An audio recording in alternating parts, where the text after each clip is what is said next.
What happens when you combine the most innovative, eccentric and charismatic leaders, disruptors and founders from tech, with the pedigree and history of one of the most established institutions within the City of London?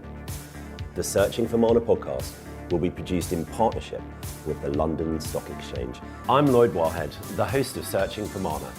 We're going to be interviewing some of the leaders, influencers and disruptors in the tech space, where I'm going to be trying to dig in and find out what's their mana, their superpower, their magic. Welcome to another episode of Searching for Mana Fintech. My name's Dan and I'm joined by my colleague Sachin. And today we're really fortunate to have on the show Robin Gilthorpe. Robin is the CEO of Earnix. Earnix are a leading provider of dynamic end-to-end AI-driven solutions, which are tailored specifically for the financial service and insurance sectors. So they were founded back in 2001, and Robin became CEO in 2023. Robin, thanks so much for being on the show. Thank you. Great to be here.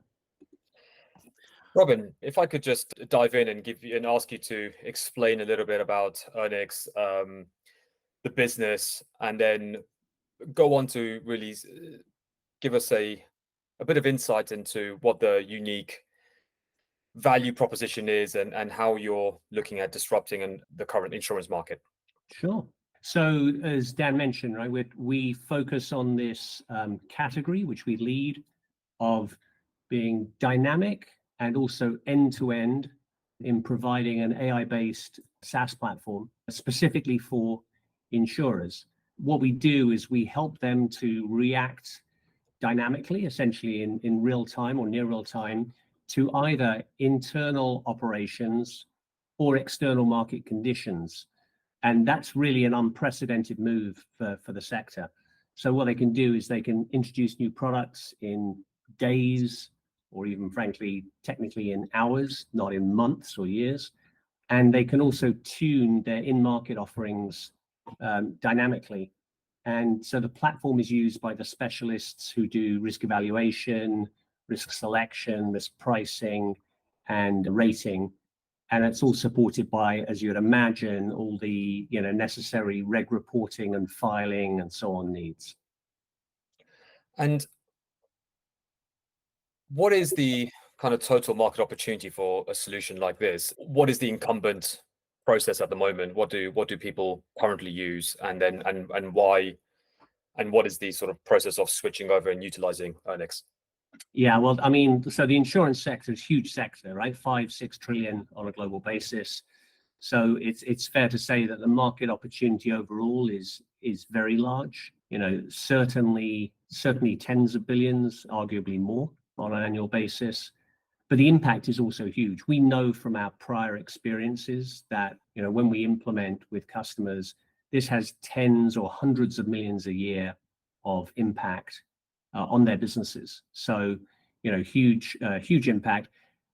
Currently, you find that people are, they're doing one-off analytics. They're building their own models. There's still an extreme amount of, spreadsheets and so on in the industry.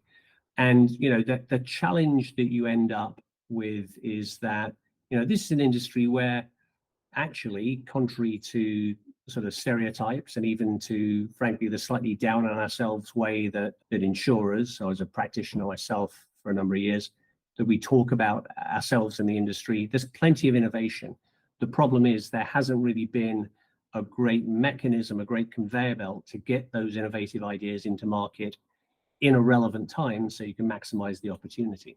And so, a lot of manual methods, a lot of things where you have great analysis that doesn't lead to a great product or great product idea that you can't get into market and tune effectively.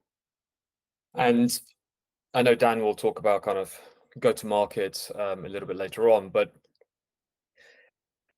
do you feel that part of this is an educated sell into the stakeholders that you're currently targeting? Yeah, I think this is still a relatively early market. Yeah. As you gather, Earnix has been in business for a long while. I think at the very beginning, we're working truly with those innovators and then early adopters. the way I'd characterize it now is that we're breaking out of the early adopter market into the early majority. And so there's a good number of those where we are educating them. But look, these are smart people. It's more about educating them about the potential. They obviously understand their own markets exceptionally well. Yeah. And then I think one of the standout statistics that I found when really looking into you guys was just how broad you guys are covered across the globe. So I believe, if I'm correct, that you have customers across 35 countries in 4 different continents.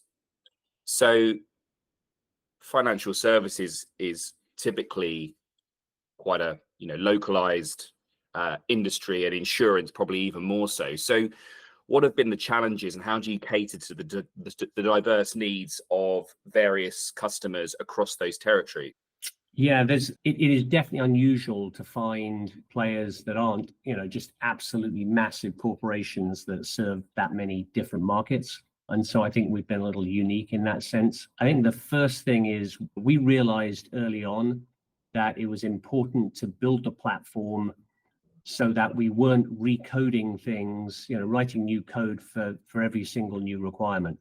The interesting thing is that all of our customers around the world, they actually use the same product, but it is configured differently for their specific needs. The specific needs of the line of business that they're in, commercial or personal lines, P&C or annuities, whatever it might be, but also for those individual geographical markets. And you're quite right, the different markets have different regulations in place. And so the types of strategies that you can employ, the types of tuning and so on that are appropriate or just needed by those markets are quite different. So the UK market, not a massive scale market, but highly competitive in personal lines, very driven by the price comparison website dynamic. You configure Earnix a certain way to work in that kind of market.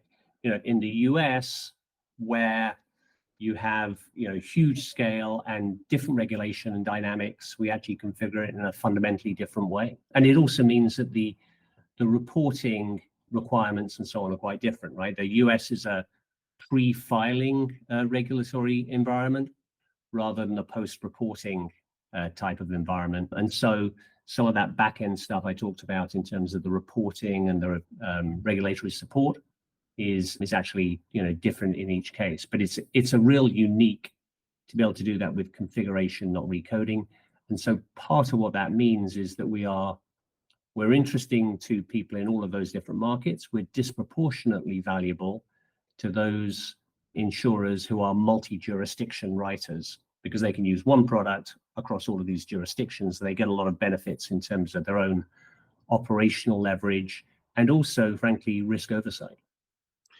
And has that breadth of coverage, like various territories, has that been a fairly recent element to the business, in terms of diversifying to that level, or were you starting off were you focusing on a particular territory earlier on in the company's life?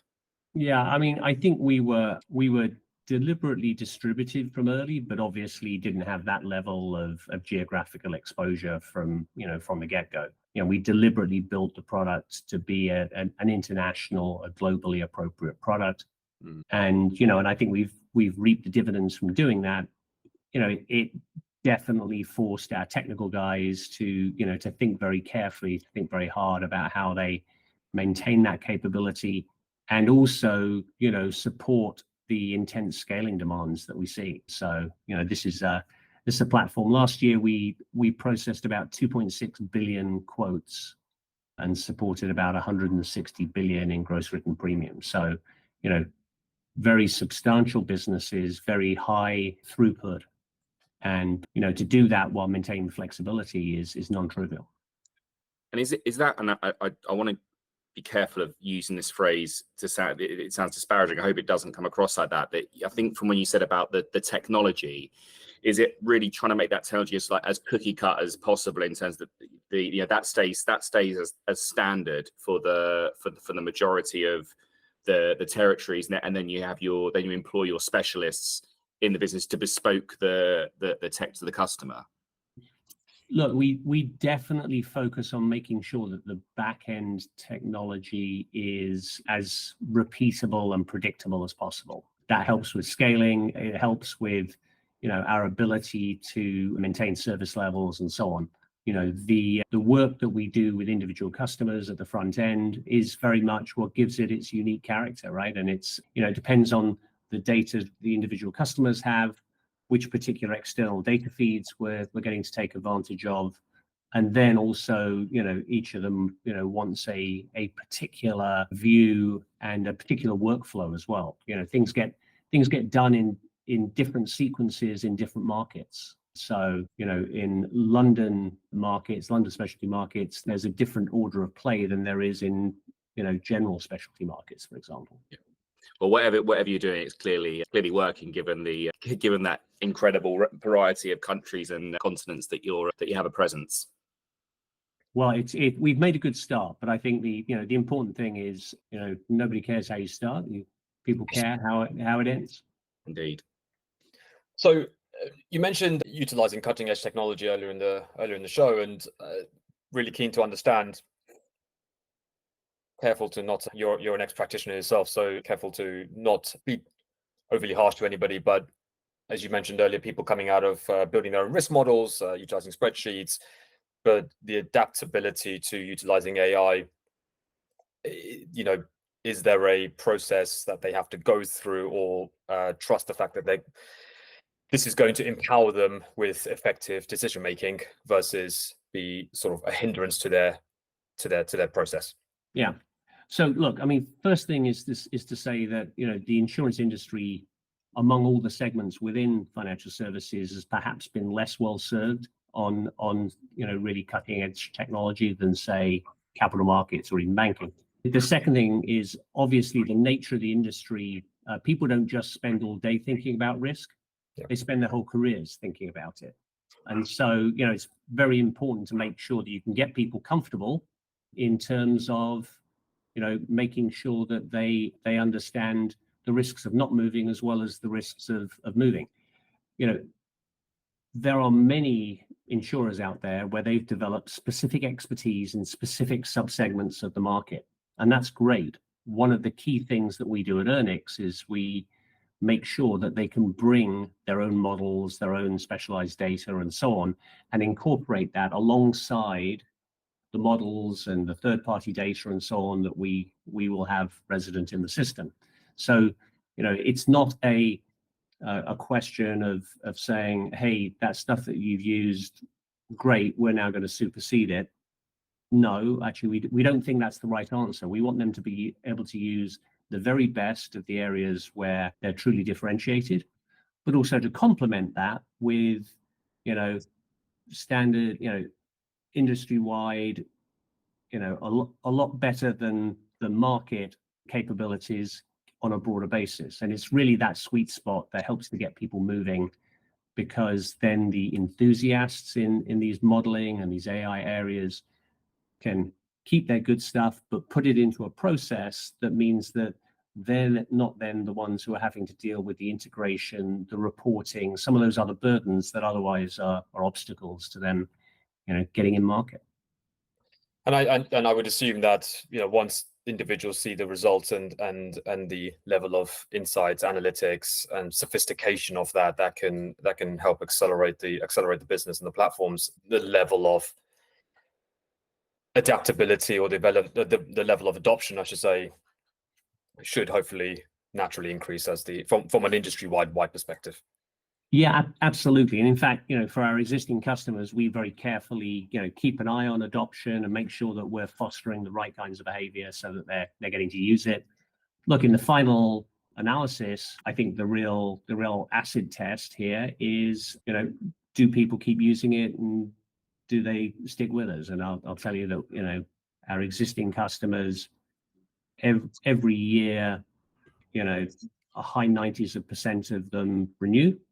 And actually many of them buy more. So we're in the kind of 100 and teens rate for, on a recurring revenue basis in terms of, those who continue to use what they're using, plus those who actually buy more. Thanks for that, Robin. I want to turn the show slightly now to a slightly more focused on yourself and your team. You may or may not be aware our day jobs, Sachin and I, are actually headhunters. So Mana Search are a fintech and digital asset headhunting firm. So we always find it interesting when we speak to our guests is understanding their own ambitions, their own considerations for the various decisions they've made in their career. And obviously you've been at Earnix for a relatively short time, following a 20+ year career in, which I'd be fair to summarize as enterprise software. So it'd be great if you could give us a bit of an understanding of what enticed you to join Earnix back in 2023. What were the main things which attracted you to the role? Yeah, look, as you mentioned, I spent 20+ years in enterprise software with a financial services focus, really around digital transformation. I've had the opportunity to be both on the software side, but also, a practitioner. What I saw with Earnix was just an amazing opportunity. And in fact, particularly the insurer that I worked at immediately prior to Earnix, we'd ended up building some elements of technology that effectively we could have bought from Earnix. I definitely understood the value in terms of the pace of innovation and the responsiveness that it could create. I think also, the opportunity to really build a category leader and to help have major impact on the industry. I think about this in terms of the analogies across different segments of financial services. In capital markets, we saw the combination of, becoming real time and straight through processing, so truly dynamic, and then that end-to-end capability. When those two came together, it really unleashed a 15-20 year acceleration in innovation, created some very significant technology businesses, but also changed the nature of the league winners, so to speak, in that industry. And so the winners at the end of that 20-year period were actually quite different and not necessarily predictable from when you looked at it from the beginning of the industry. And anytime you have that kind of rush of dynamism, it creates opportunity, a lot of challenges, but really a chance to learn and hopefully also a little bit to teach. And your team, I think, is in line with you joining the business over the last year plus. You've actually grown your team with 3 significant C-suite additions, being a CTO, a CPO, and a CRO, I believe. So obviously that's a fairly significant growth in your executive team. What was the I guess the thought process, and was that in line with your own commencement in 2023? Was that all in line with making those hires? Yeah, so I think, look, you have different phases, different stages of growth, and we're also in a market that's evolving, right? So we wanted to really be ready for this early majority market. A lot of my experience is on the go-to-market side, so I tend to feel kind of super comfortable in those sales and marketing and delivery sides of the house. But I also wanted to make sure that we weren't sleeping on the opportunity on the R&D product delivery side. I think part of what I look for in terms of building teams is I was looking for a team that was going to be truly globally capable. I think it's really helpful when you get diversity of opinion and background. It's more interesting anyway to work on a day-to-day basis, but it's actually essential in terms of getting better perspective and understanding if you're running a global business. So I wanted people who had those global experiences. And I also made some changes in terms of how we operated the structure and culture. I think good companies, they don't slow down as they grow. great companies, in fact, get faster as they grow. And how? Well, they distribute the authority and the information so that people can make smart decisions as close as possible to the context. Because, look, make no mistake, CEOs love to make decisions. We feel empowered. It feels like, we've had a good day and so on. And the good thing is that, probably because, we're more likely to have been in business, in the industry or whatever for a long period of time, we've probably got a better set of historical data to make judgments from. But the bad thing is we tend not to have the real time at the coalface context. So, always confident, sometimes wrong. You're actually much better off, distributing as much as possible of that decision-making authority to the edges of the organization. And the good thing is then everybody at some level gets to be an executive. Yeah. They get the insight, and we try to make sure that we feed them with the insight across the whole business. But they also get the impact on the trajectory of the business. And of course, hopefully, if all of this works out, if we grow well and so on, they get the compensation via the stock element, so that they get to have a great career. And I view part of my mandate is really helping people to build careers. Would you say then, in fact, that obviously a lot of the cultural and strategic side of the business is drawn very much from the executive team, but then to counter that, you're also getting a lot of intel and information, as you say, from the core of the team that help feed that strategy. Yeah, I think it's very important that you don't have a situation where all of the information flow is down the organization, right? I think what we've done is we've really flattened the organization, and I view it as a situation where we should be picking up information from the edges, from the surfaces and so on. And one of the things we deliberately did and actually informed even some of our decisions in things like product and in engineering, which are very often kind of somewhat inward looking. We wanted to make sure that they were very market responsive, very market aware.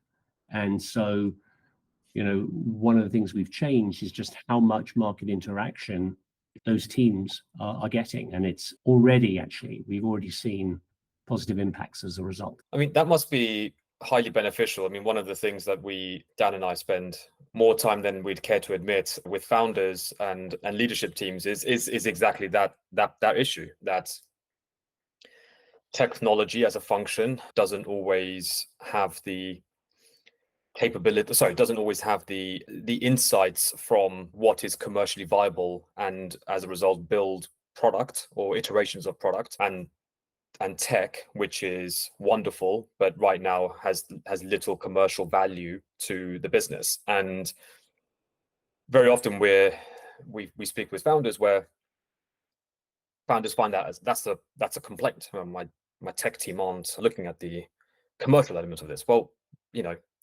if you look at the reverse, as a CEO, rather than having the fragmentations of the business, it should be part of the, to create a slightly flatter structure, which enables technology to have market participation so that they can go to and see it right at the coalface, as you said earlier, actually what iterations of product are actually going to be useful. And part of this is information flow as well, right, which is crucial in making sure that, revenue teams and go-to-market and people who are interacting with customers are actually feeding that information back. And so you're creating the right levels of iteration to product if needed. But we spend a lot of our time with founders where there's a lot of complaints around, engineering and technology aren't actually, building the right things. Well, part of the issue is also that C-suite aren't allowing that to be able to be the case.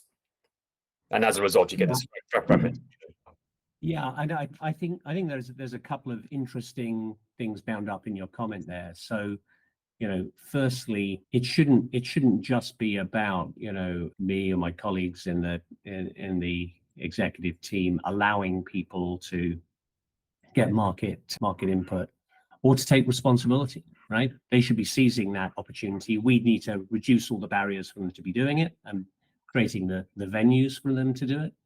But it's a free feeding kind of environment where we want to make sure that they have the access and they have the context, and we're then going to trust them with the ability to make those decisions, understanding that there's always responsibility. Leadership is not just about ability, right? It's about responsibility and being prepared to take that.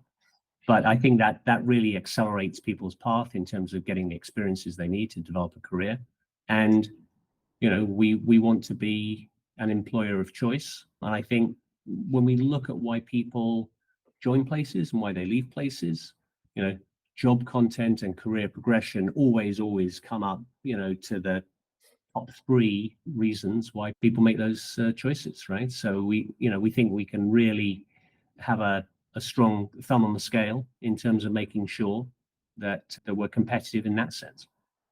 And just looking a little bit forward, and you mentioned kind of employees, participating in sort of long-term success. What are the, as Dan and yourself mentioned earlier in the show, the business has been around for a number of years now, and so as businesses, as you rightly said, great businesses accelerate as they get larger. What are the thoughts on kind of short, maybe, or even medium term future? Is it liquidity event in said time frame? Does that liquidity event have to be an IPO? Would love to know your thoughts around that. Yeah, so I think the first thing is this all starts with creating value for our customers. If you're creating value for your customers, you can build a good business yourself. You can take a little bit of that yield for yourself, and use that to create a great business, which means a great culture, a dependable business, because this is a reputation intensive industry. And I think you should always be building the foundations for the next chapter and the next chapter of of your journey. For us, I think we're well positioned. We've successfully scaled our operation this far, and actually in the past year or so, we've actually seen accelerated growth. We are accelerating expansion in some of those key geographies. I think that's going to create a bunch of different opportunities. I think the path for us is accelerated organic growth. We may elect to do some inorganic growth to complement that, but let's be clear, you've got to run a successful core business. You're not going to acquire your way out of a poor business. At least that's a very risky path and not one that we're going to take. And I think that, look, in the next 3-5 years, this definitely can be a business that is an IPO candidate. Mm-hmm. Whether we elect to take that choice or not at the time really is situational. And certainly over the last decade, we've seen at various times huge divergences and anomalies in public versus private market valuations. Yep. But if we're running the right kind of business, we should be able to continue our positive growth. This is a business that this year we're profitable. So we don't have that need to rush to markets for the next fundraising or to do an IPO because we're somehow cash strapped. And I think maintaining that level of control of your own destiny is very important, because otherwise it makes it hard for you to be a good partner for large insurance institutions who, as I said before, are very risk attuned. I think that leads very nicely onto the Mana round, which will encompass some of the points you've just made there. Good. It's been fascinating to hear the story of self and of Earnix, Robin. So thank you so much for that. We're going to finish, as Sachin said, with our quick fire rounds, which is titled the Mana round. So podcast Searching for Mana for hopefully regular listeners. People know that it's typically a spiritual life force energy from a Polynesian phrase, but in more contemporary times, it's been used in computing as a magic power, a special force, etc. And in the world of headhunting, we use it as a nice way of describing people's sort of softer skills as opposed to their. So what we're going to do is going to run through those, and then we'll finish off with asking you, Robin, what you believe your Mana is. But we'll start off with the first question, which is, if you could be on the front cover of your preferred publication, first of all, what's the publication and what would the message be? So it's, hard to know whether this should be, a purely personal thing or a business thing, right? I think from a business perspective, the best publications in the world, hail from London. I think it's the FT or the Economist, absolutely the best. And despite the general deterioration in press, I think those two still maintain their quality. I think the key message, and this really relates to Earnix, is being the difference between insurers who are in business and in winning businesses. And I think that part of what we've been talking about today is about their ability to compete and grow and win, and frankly do the things that are exciting about business rather than the drudge of just sort of keeping the wheels turning. So I think that's the kind of message that I want to see, and I think it's an upbeat, positive message. Totally agree. And obviously the role of a CEO, no doubt there's a whole multitude of things to think about and to keep focus on. Is there anything particular? It might not necessarily be directly with regards to Earnix, it might be something more broader, but is there anything that particularly is keeping you up at night? Other than the political news in any number of major economies, I think the thing that I tend to worry about is, what did I miss? I've actually spent most of my career focusing on risk, and you get pretty good at understanding and monitoring and managing and mitigating risk, but it's those blindside risks that really tend to scare me. What is it that we're not thinking about that we should? And so I think it's very much the that type of risk that I worry about. So almost connected with, not quite not resting on your laurels, but it's in that sort of ballpark, isn't it? It's like always be sort of challenging yourselves into what could be the latest thing that might be the latest threat or even opportunity, I guess. Yeah, because I think that obviously we aim to get ourselves in a situation where we're running a successful business, but you don't want to get overly comfortable, I think is the key thing. Yeah. And then is there any particular habits or mantra that perhaps sets you up for your day or for your week? I think I have a bunch of things that I do, but they kind of all fall under the category of kind of digital detox, right? If we're doing this right, we take the sort of, the actions that are obvious, we set up the right systems and so on, so that things are running well. The value add of a CEO is in coming up with creative solutions to the next problem. And those are very rarely found. The answers to those are very rarely found in your inbox or on social media or whatever. Those are mostly noise. So I think that creativity needs at least mental quiet. So, on a morning basis, the morning walk with the dogs, read the paper. I'm probably still the only person who still gets a physical newspaper delivered to the house. And at least once a week, get out on the motorbike. And it's because it's a total immersion experience. Yeah. You're not tempted to pick up the phone and scroll through the latest news. You've really got to be, on it and paying attention. And it's a great way to make sure that when you come back to work, you are refreshed and ready. And, and there is that odd thing where sometimes problems that you've been mulling over have miraculously been working in background processing, and, and you're ready with the right answer.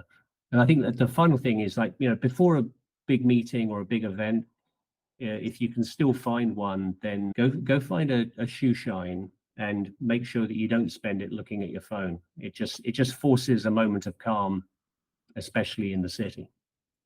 There's just some fantastic takeaways there, and obviously you on your motorbike is far more cooler and exciting than me on my push bike. But it's the same concept, isn't it? Is that you have no choice. Like maybe you might be listening to a podcast or something, but you're not scrolling kind of sort of through Twitter or whatever it might be.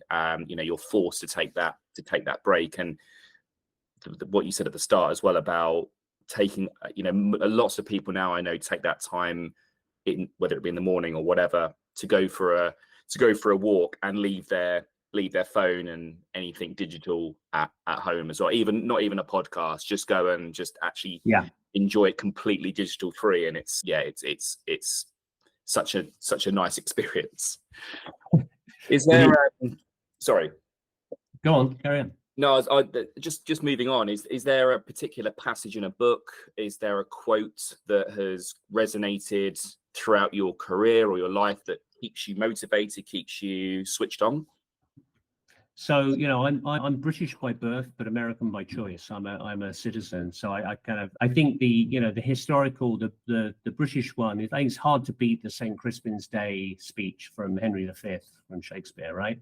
It gives us, we few, we happy few, we band of brothers. Yeah. So that's always amazing. But I also think that, from the US side of things, I think Theodore Roosevelt, who's probably the most interesting president, not complicated man, but most interesting, his man in the arena speech, I think, is actually the one that is most kind of more related to what we do on a day-to-day basis.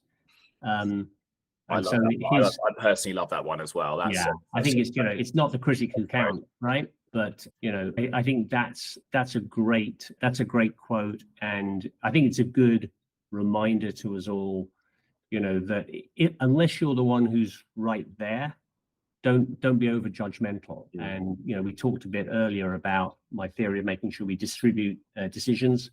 Part of what comes with that is you have to tolerate that people are going to make mistakes. That's okay. You have to build the system, the business, so you can tolerate the one-off mistake, because that's all part of the learning process. 100%. We're always looking for the next guest. Who would you recommend, or is there anybody in particular that you'd maybe recommend that we approach to come on the show? Yeah, who would be good? No, I think super interesting guy. You can get to talk to him about insurance and insurtech. You can get to talk to him about football because he's vice chairman of Grimsby. It would be Jason Stockwood. Jason, he was CEO at Simply Business, which Travelers Insurance bought, and it's a big chunk of their UK book now. But Jason he's definitely someone who's super interesting. But if I sat and thought, I could probably come up with some other names. No, it sounds like Jason would be a great guest. So we'll definitely have to reach out. And then finally, Robin, what's your mana? So I think probably spotting patterns. I started out as an analyst, and I think it's spotting patterns, but then what do you do with them? So take the patterns, make a playbook, automate what you can so you've got time to spend on the exceptions, because that's what's going to get you the differentiation. But fundamentally, it all comes back to spotting the pattern. Love that one. That's actually not one that's come up to typically. So it's great to have quite not a unique mana, but certainly relatively original. So that's and it's such a key one, like you say, especially given the business and the role that you're in as well. So yeah, really great one, that one. It's been a fascinating chat, Robin. I wanted just to finish off to just give you the opportunity, if there is anything to tell the audience what's coming up for Earnix. Is there anything particular that maybe you'd like to plug or to highlight that's going on in your world right now? Well, look, I think we're focusing on supporting this evolving market. I think you're going to hear a lot more about dynamic or real time and end-to-end or straight through processing. We're not done yet in terms of geographical expansion, but I think you are going to see us getting deeper in different lines of business. A lot of very interesting things going on in commercial lines in lots of different geographical markets, and that segment alone has a lot of growth coming. It's going to go from, I think, $1 trillion to a 1.75 trillion in the next 8 years. So that's pretty healthy growth. And the other thing that we're watching and doing a load of work on is all of the things associated with climate. Whether some politicians believe it or not, those of us in insurance, we've seen a lot more in the way of claims related to climate over recent years, and it's fairly clear that the historical models have at least changed, if not absolutely broken. And that creates problems, but it also creates opportunities. And and the world is going to need a lot more insurance products to manage that risk. in order to, navigate the transition to whatever the future climate world is. And so, that's a significant component of what we spend our time understanding and investing in. It'll be fascinating just to see how that plays out. And to your point about insurtech, I think the takeaway that Sachin and I would make from the majority of guests that we've had on the season so far is that, and of what we're seeing in our day jobs as well, is that just insurtech seems to be the predominant growth area within disruptive finance at the moment, and then certainly for the foreseeable. So we'll be keeping an eye on Earnix and the wider sector. So thanks so much, Robin. Thanks for your time and for being on the show. Thanks, Dan. Thanks, Sachin. Thanks, Robin. Thank you for joining us on this edition of the Searching for Mana podcast. We hope you've enjoyed it and hope to see you again next time. Please subscribe to our YouTube, Spotify, or iTunes to make sure you receive all the latest episodes as they are released.